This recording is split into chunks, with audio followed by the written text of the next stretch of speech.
कहानी प्यार के नाम पर मौत।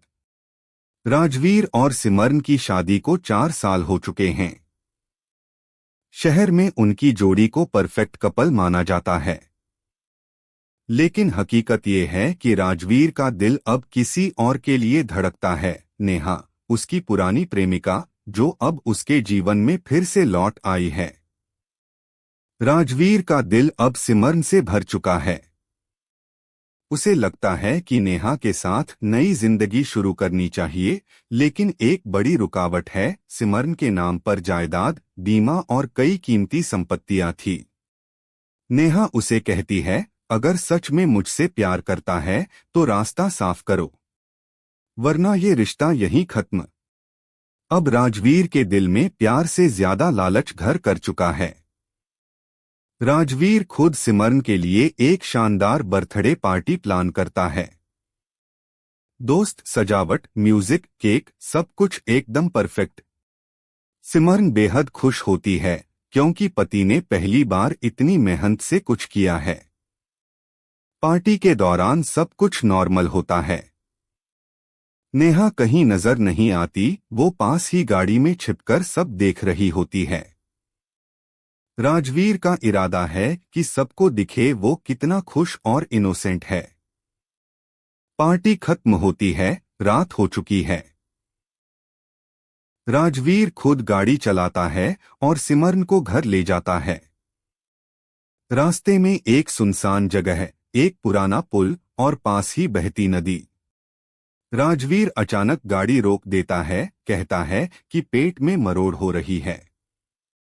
वह झाड़ी के पीछे जाता है और वहीं से फोन निकालकर एक मैसेज भेजता है।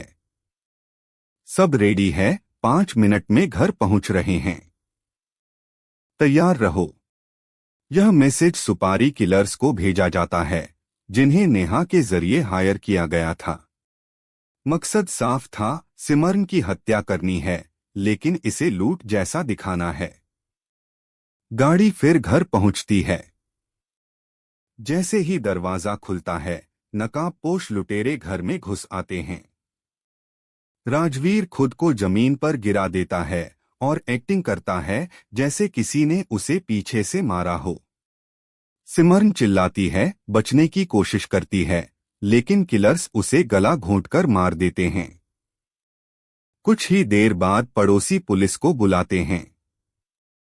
राजवीर जमीन पर पड़ा होता है, आंखें बंद, शरीर ढीला, जैसे बेहोश हो गया हो।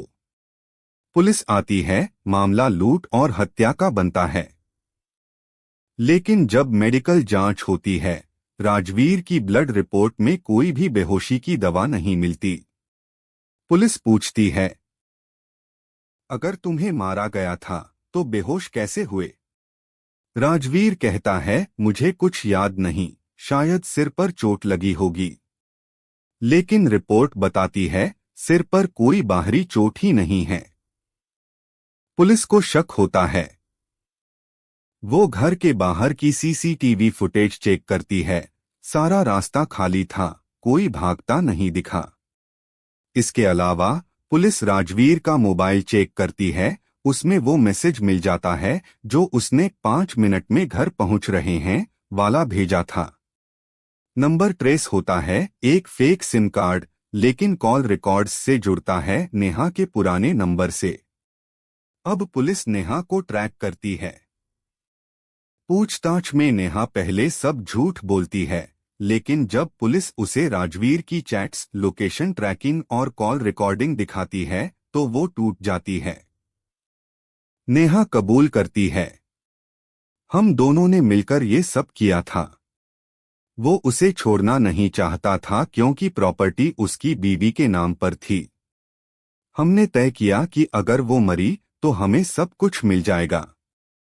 राजवीर को पुलिस गिरफ्तार करती है। कोर्ट में मुकदमा चलता है। दोनों को हत्या की साजिश, सुपारी देने और साक्ष्य मिटाने की कोशिश के जुर्म में उम्रकैद की सजा होती है। अंतिम दृश्य में वही पार्टी हॉल दिखता है जो अब सुनसान पड़ा है। केक की जगह राख है। झूठा प्यार जब लालच से भरा हो तो वो किसी की भी कब्र खोद सकता है, चाहे वो अपना ही क्यों न हो।